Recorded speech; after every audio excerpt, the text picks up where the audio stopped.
CBS 4's David Sutta picks up our team coverage from Coral Gables, where this all began. David. Yeah, and I can confirm, like Hank is saying about the FBI, they're on the ground here. They are doing some investigation right across the street from where we are right now. As you can see behind me, this is the jewelry store in question where this all started around 4:15 this afternoon inside the Regent Jewelers right there. According to the Coral Gables police chief, he is telling us they got a silent alarm to come down here, and they came within a minute and a half, and it was already over by that point. Apparently, two gunmen opened fire on the owner here and perhaps a clerk, and then the owner returning fire. The clerk, we're told, was shot. We're not clear, though, on what her status is. She was transported, and we're still awaiting details on that.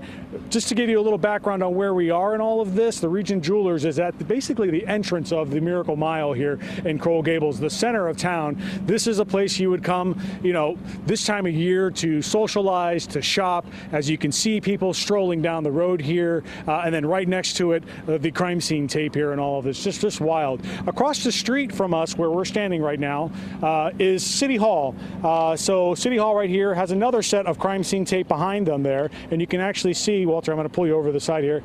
Well, there's a car in the way here, but as soon as it moves, you'll see there's a whole team of investigators down there. That's the detectives, the FBI, and just beyond that here, we'll go ahead and keep stepping past here. A lot of media obviously out here paying attention to everything that's been going on.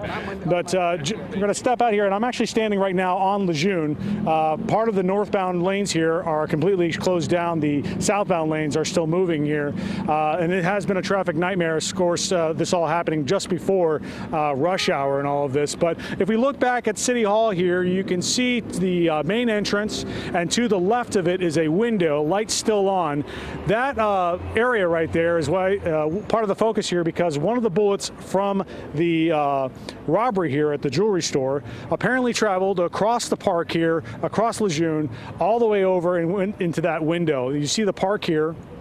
No one was injured, by the way, in City Hall, but they obviously were alarmed by all of that, and they shut down, they locked down City Hall to basically make sure that the area was safe. You see the park here, you see Santa Claus here.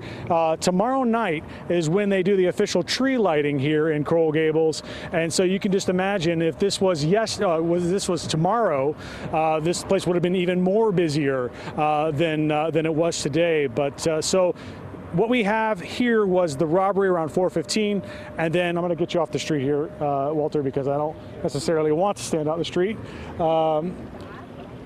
The robbery happening at 4:15, the suspects leaving in a car, and they took off in a northbound area here, Mariana Avenue, which is just about a mile away from here.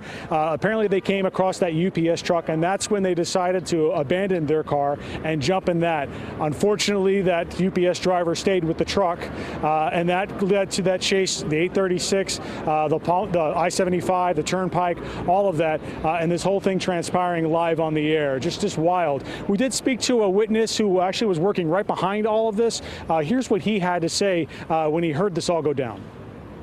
So we're here actually in the office, and we heard in the back alley about 8 to 10 rounds fired. And then within 5 minutes, we had Coral Gables finest come out and secure the area. And tell me what it sounded like. It sounded like really loud gunfire. It was actually very, very close. Initially, I thought it might have been some firecrackers or whatnot, but we ended up actually going outside, smelling some smoke as well, and found out that it was actually gunfire.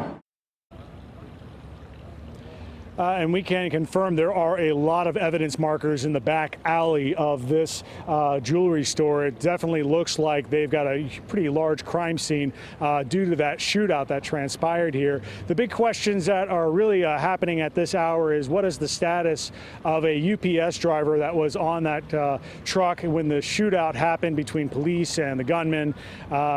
We don't have an update yet. We're expecting one to come out, as Hank mentioned, towards the bottom of this hour. hour around 7:30-ish. And of course, we're going to bring it to you on CBS Miami. We'll also be tweeting about whatever information we get out on that. But everyone is certainly thinking about this poor innocent bystander caught in the middle of all of this. And we do know that 2 people were transported, but it's unclear who those people were. So, we have a lot of questions. The UPS driver, the clerk here at the jewelry store, and of course, as we get those details, we'll bring them to you. But just wild to think that this happened here on Miracle Mile. A lot of people just kind of like, it happened where? And sort of just trying to figure out why and how. But this is where we're at right now. As we get more details, of course, we'll bring it to you. Send it back to you in the studio.